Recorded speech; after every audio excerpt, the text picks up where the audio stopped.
On this episode of Lapeef, Let's Talk. And people see how you move. People see how you move in person. People see how you move on the internet. If you're disrespectful, then it's going to bring the energy of people to disrespect you. You are how you carry yourself.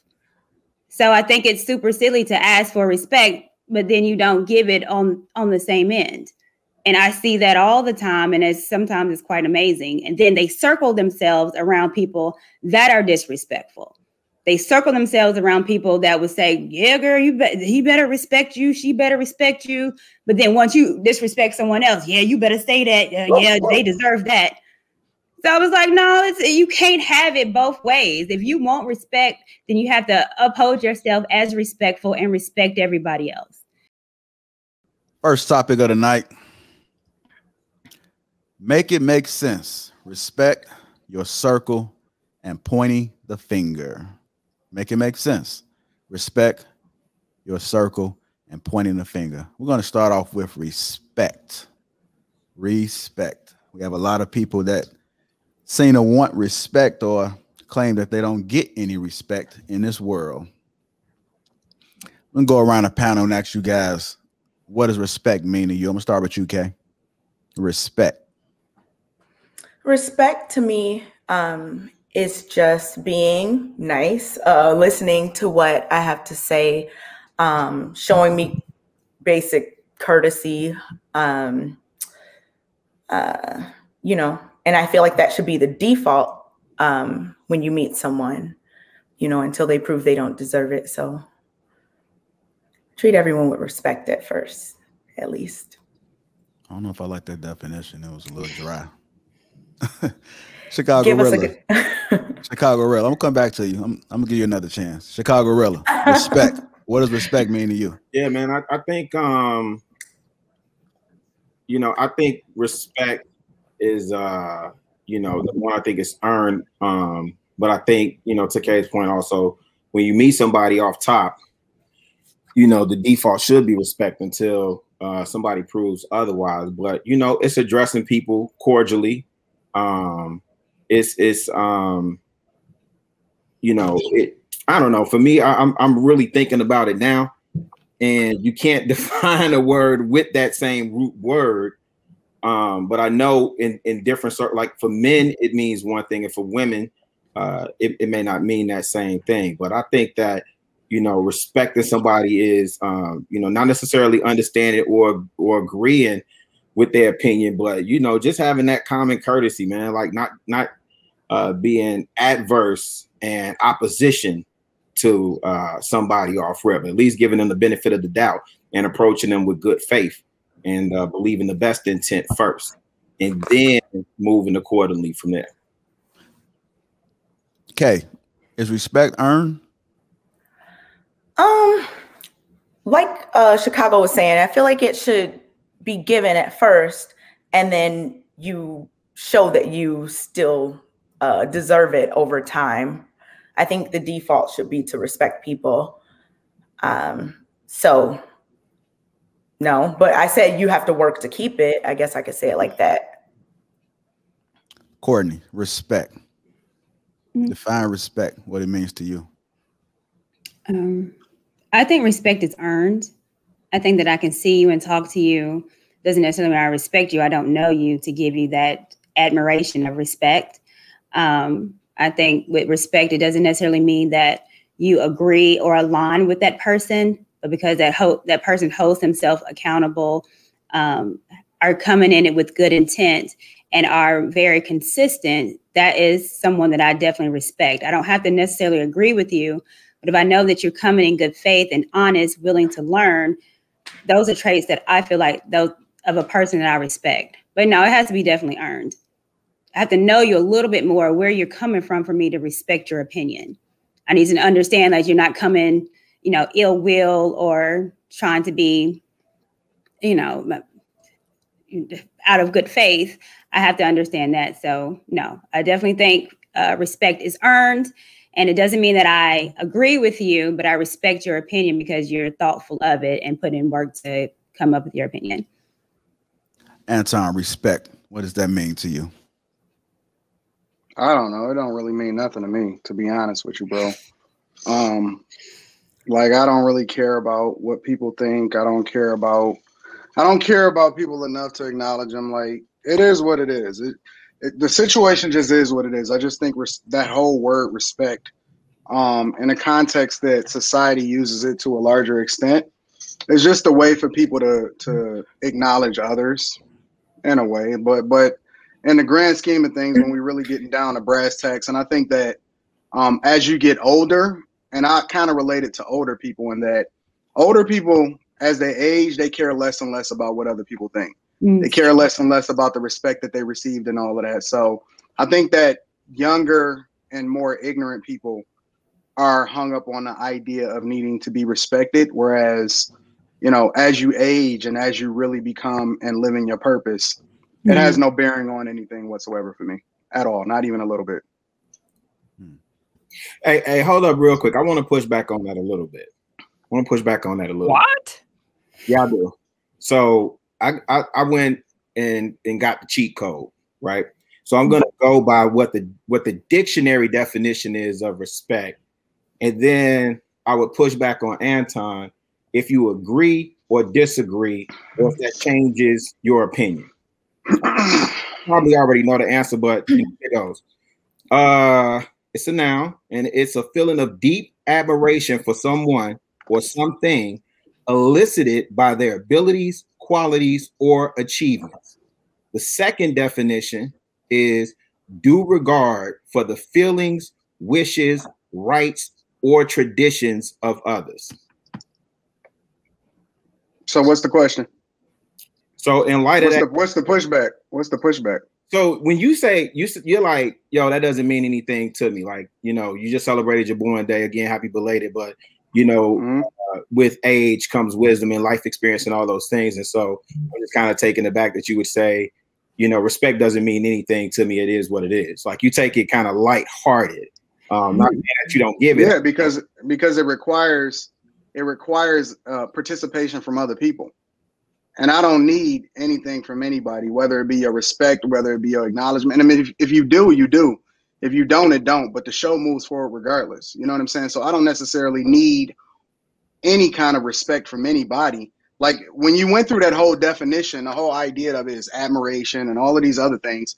Oh, okay, I can admire somebody. Whatever that is. But as far as respect needing to be validated by somebody respecting me per se, I don't need it whatsoever. Yeah, it don't mean nothing to me. Yeah, but that's not that's not necessarily the definition, and that's not the way that I okay, but okay, so since you want to go there, hold on. One at a time. Hold on. Since you want to go there, is the dictionary absolutely accurate when it comes to the definition of friendship? What about love? What about all these different things? Because it's context to everything. And so you can't just go by the dictionary in order to evaluate and make an opinion or an assumption as to how it is that you can apply it to certain situations and circumstances. And that's why I gave the context of young people versus older people, and as you age, and the mentality of older people as they move forward. So the dictionary's definition of respect means nothing to me whatsoever.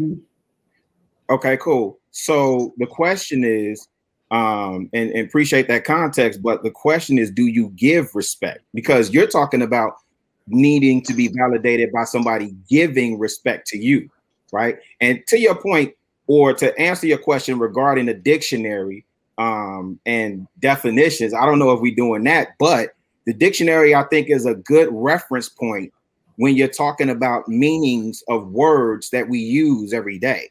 So you don't have to take it verbatim and literal, but it does serve as a good point of reference. If you're using, but you're using it as the basis to push back, and I'm telling you that you can't, because the context matters. When you start adding context in any situation, especially as it relates to humans and their interaction with each other, the definition goes out the window, because then you start going into a rabbit hole based off the circumstances and the situation that you find yourself in. So you can't even use it as a point of reference, except to reference it back to the English language and saying that words mean things. But however, as soon as you start adding the context, it changes the definition of it, such as adding adjectives or anything around that whole word respect changes the definition of it, because the context matters. It doesn't mean anything to me.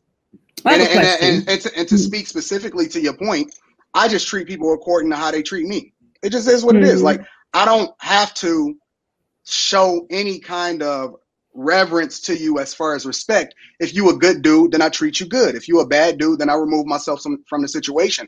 But I don't have to go through trying to figure out whether or not I respect anybody. It just is what it is. The situation is what it is for me. Go ahead, Courtney. You had a question? Yeah.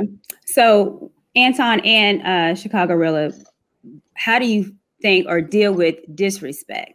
So I understand where you're like, you respect me or not or whatever, I'm still going to move the same. But dealing with the disrespect, do you think that you're still going to move the same way? Or do you feel like, as a man, I'm going to hold my home and you're not going to disrespect me? No, I don't care nothing about that. I just remove myself from the situation. Like, I don't feel the need to prove myself when somebody, for example, disrespects me. You know what I'm saying? Because that's an ego thing. I know who I am. I'm confident in who I am. I move based off of my own circumstances and not based off of how other people do things. And that's just me not moving out of emotion and making decisions consciously and intentionally. But I don't care nothing about anybody's respect for me. I align myself with my tribe. And so the people that rock with me, I rock with them harder. And the people that don't, you let them go. But I'm not concerned about what the overwhelming majority of the population feels towards me. I just am what I am. Okay. I would say for me, I'm a little bit different. I understand what Anton is saying, and I agree with that in part. But I didn't get to the age that I'm at, being overly concerned with how what I define as disrespect. Right? Some situations I definitely have learned, like, yo, let it ride. You know what I'm saying? Walk away. Not, be the bigger individual, whatever you want to call it. But, there are situations, and this is where context matters, because as a man, and you're right, you can say it's ego, you can say it's emotion, you can say whatever it is that you want to say it is, but I'm not cut from that. You're not disrespecting me, and we gonna handle it. And that's good for you. Yeah, no. I'm not casting aspersions your way, you know what I'm saying? Because I told you, I learned, like when I was on your show, I said I learned something from you in the moment where a situation occurred on this show and somebody got out of character or out of pocket. And, I admired the fact of the way you handled yourself, because that could have went a totally different way. And I said in that moment, it taught me something. However, You're talking about the situation with me and B Nix? Oh, of course. Yeah. Yeah, I mean, that's the perfect example. Yeah. So in that instance, B Nix very much in a lot of people's eyes disrespected me. I laughed it off. Yeah. It didn't mean anything to me. And I told him, I used those exact words. I said, bro, that don't even mean nothing to me. Yeah. And then I had a civil conversation without raising my voice. I solved the circumstance. I said it is what it is. And then now today, he came back and was like, you know what? You're right. I'm glad that you approached it that way, because it could have went left. Yeah. Right. And then we not best friends, but we dogs. Like, I talk to him pretty regularly. But again, I'm not caught up on the idea of somebody has to respect me. I move based off of what is conducive for me. And then I make adjustments accordingly. And 10 times out of 10, it always works out in my favor. Yeah, and up what I'm saying, and I, like I said, man, I'm still a work in progress. So it's part of that mentality is the South Side in me. That's nah, fam, we gonna have a conversation about it. And I'm not saying tough guy talk is gonna come to fisticuffs or whatever, but we definitely gonna have a conversation around respect and what I will and will not tolerate. That's just is what it is. Okay. I want to move on to your circle. So often a lot of people have a circle, and within that circle, they have a lot of yes people. It's a huge problem because a lot of times people don't even know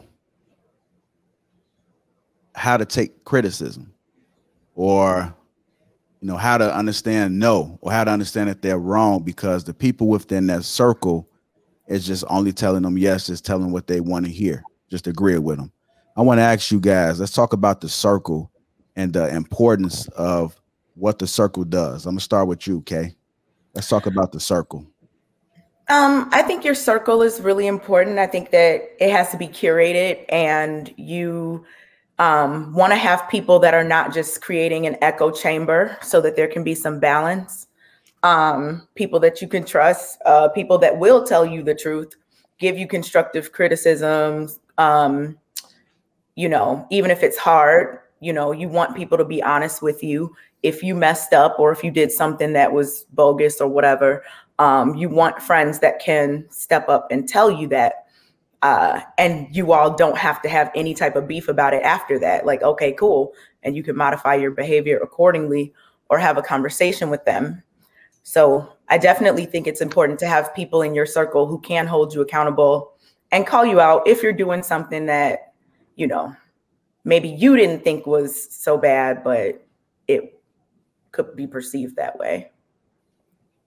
Courtney, let's talk about the circle. No, if you have, I'm sorry, JR, but if you have a circle, I'm going to go back to what I said as far as how I feel about what respect is. So if I am a part of a circle or you're in my circle, it's because I respect you. Again, whether you have the same opinion as me, you're in my circle because I respect you. Therefore, you get access to me that no one else usually does. However, within that circle, I expect you to respect me as well. So if there's something that's happening, something you disagree with me or have a problem with, I would expect, because you're in my circle, you're in my intimate space, for you to come to me. And that has to do with respect. You respect the circle. You know, I know about you. You might know about my family, stuff that everyone doesn't get privy of. But because you're in that small space, then we're able to communicate offline. Everything doesn't have to be just posted or anything like that. Like, you can physically call me, come to my house, because you're in my circle. You're in my circle for a particular reason. So circles are important. You do need, you know, a group of people that you can talk to, piggyback on. Again, even if it's not the same ideas, I respect you enough to be in my circle. So respect me enough to keep it in circle. Anton, let's talk about the circle.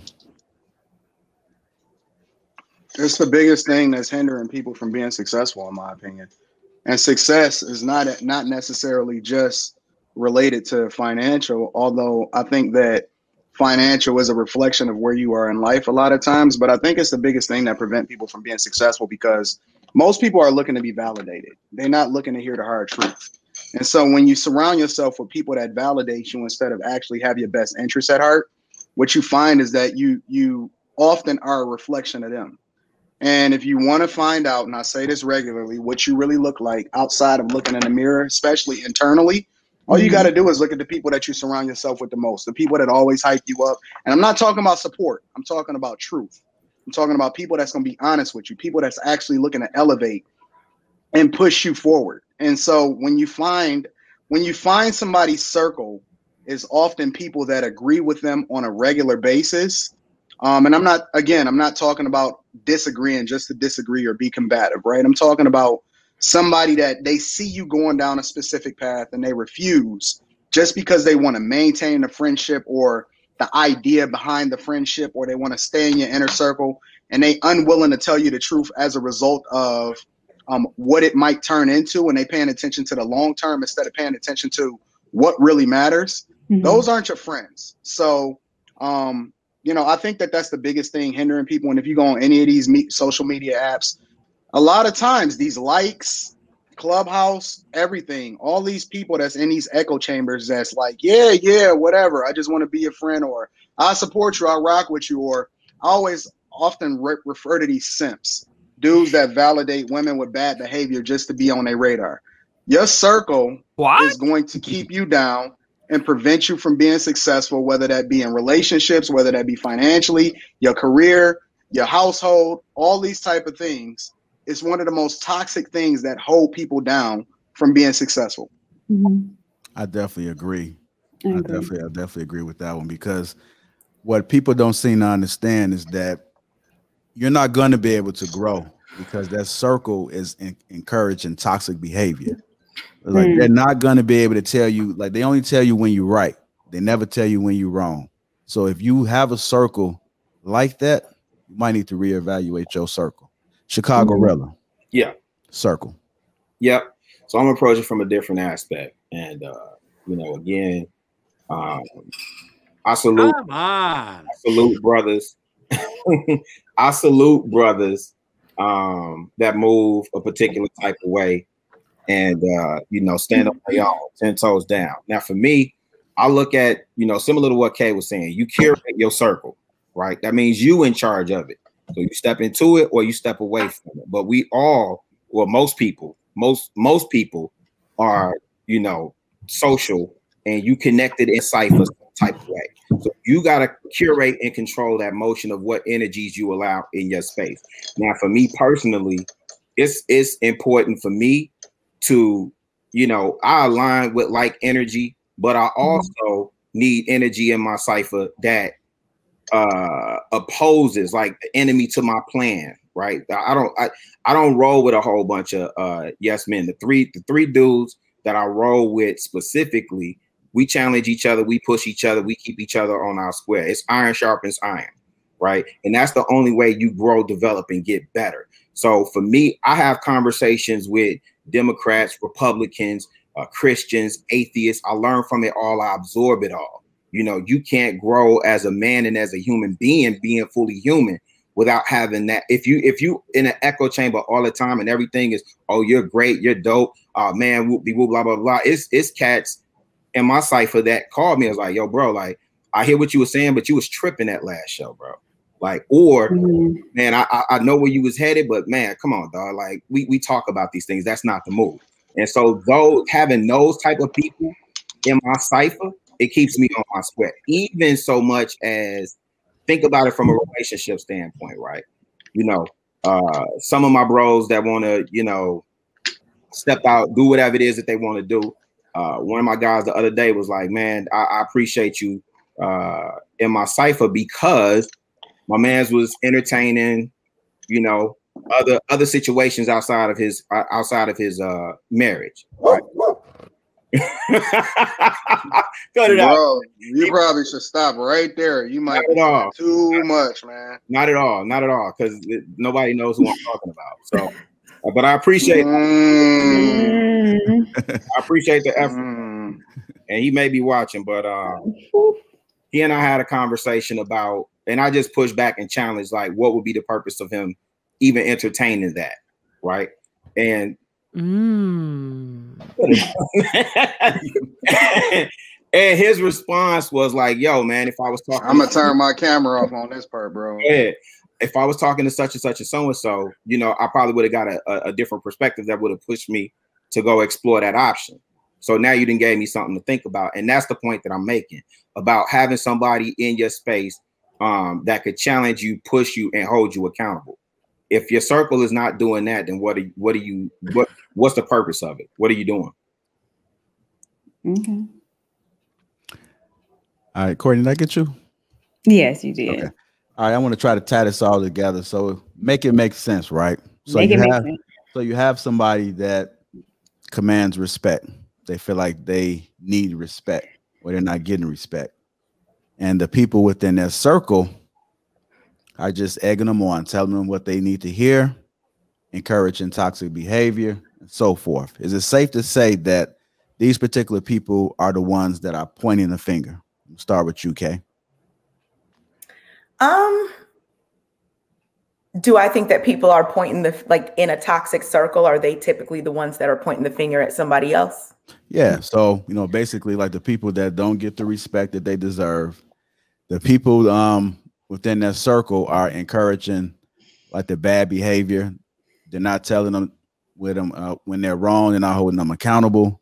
Mm-hmm. Are these the people that are likely to point the finger? Yes, for sure. I think definitely if you surround yourself with the same exact type of people and you all kind of have the same mindset, it's like all for one and one for all type of situation. So no matter if you're right or wrong, they're going to ride with you. Say that again. I think that say that again, that part. No matter if they're right or wrong, they're going to ride with you. Mm-hmm. Okay. Yeah, I mean, that's definitely a thing that happens. I'm sure we've all seen it at some point or another. Chicago Rilla. Diga Coming to you. People that don't get the respect that they deserve, or they complain about not getting respect. The people that's around them are encouraging the toxic behavior. They're not holding them accountable, only telling them what they're doing right and not telling what they're doing wrong. Are these the people that point the finger? When you say point the finger, what do you mean point the finger?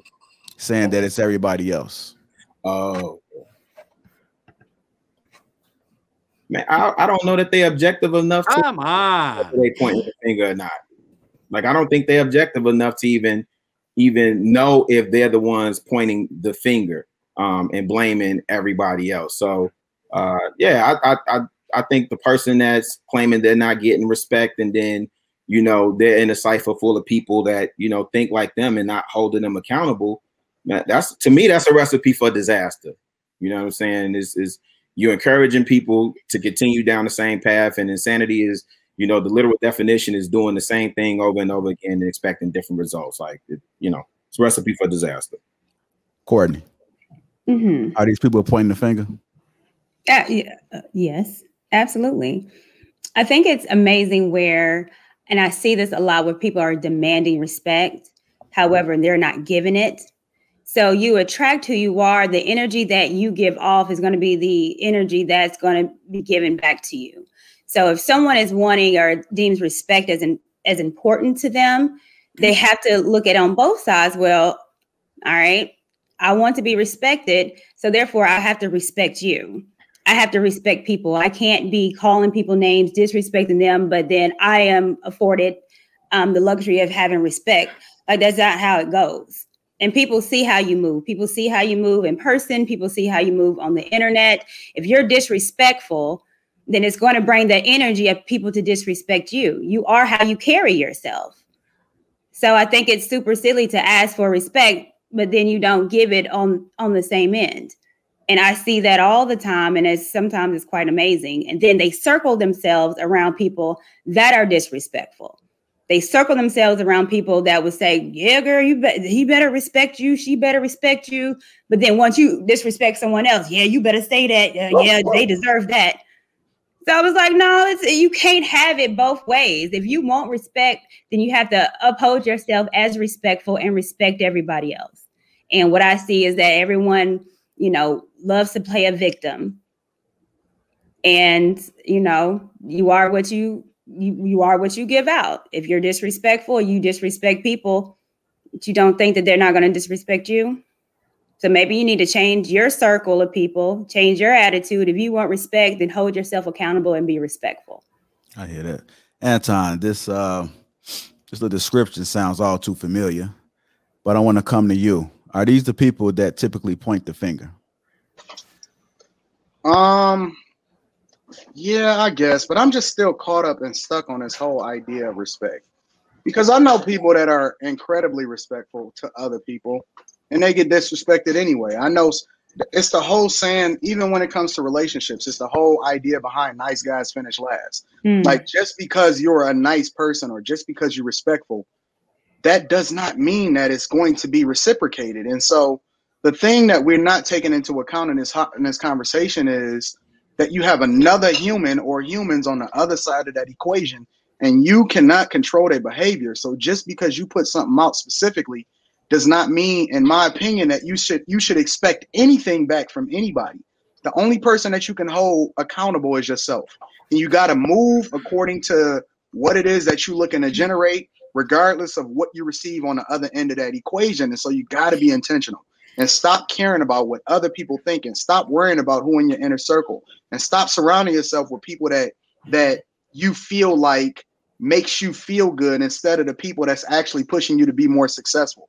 And stop surrounding yourself with people that point the finger on your behalf where they got your back. I don't need nobody to have my back, yo. The only person I need, and that does not mean that I don't have some dope people around me, but I certainly do not need any validation from anybody in order to stay on my grind, stay on my focus, stay on my purpose, move forward, and be the person that I'm supposed to be, regardless of how other people view me. Stop worrying about how other people talk about you and look at you. Why are you in the comments? Why are you going to these social media sites to see what they posting about you? Like, it don't even matter.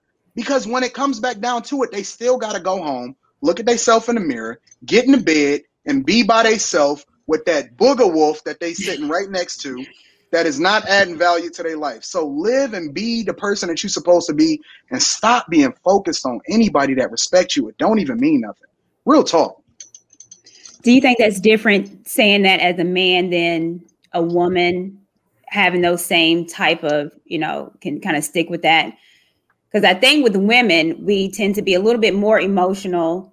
People can get in our ear a lot. That's why biblically they say you have to have a covering over you. And that's usually the man, because if you're not covered correctly, then that will affect a woman. We're easily susceptible to a lot of comments, a lot of things. So would that be the same, what you're saying, as far as a woman knowing a woman's nature? Yeah, absolutely. I mean, I got a 13-year-old daughter, and the conversation that I was having with her the day before yesterday, riding in the car, stop focusing on what other people are saying or doing, and make sure that you on your grind, make sure you on your purpose, make sure you align yourself with the things that me and your mother is teaching you. I think it affects women even more so, because I think that women are more likely to have a pack type of mentality in which they're influenced by the other women that they're surrounded by, whereas men are, in my opinion, a little bit more likely to break off in order to do their thing, because they understand that it's all on me. Whereas women are more codependent or dependent on other people, whether it be in a relationship, whether it be their friendships, the way that they was raised, all of this stuff. They're trained to be a little bit more dependent on other people, whether it be emotionally or whatever, right? But in general, you got to do your thing. You're going to have to detach from this whole mentality of groupthink and do what's best for you. That's all that matters.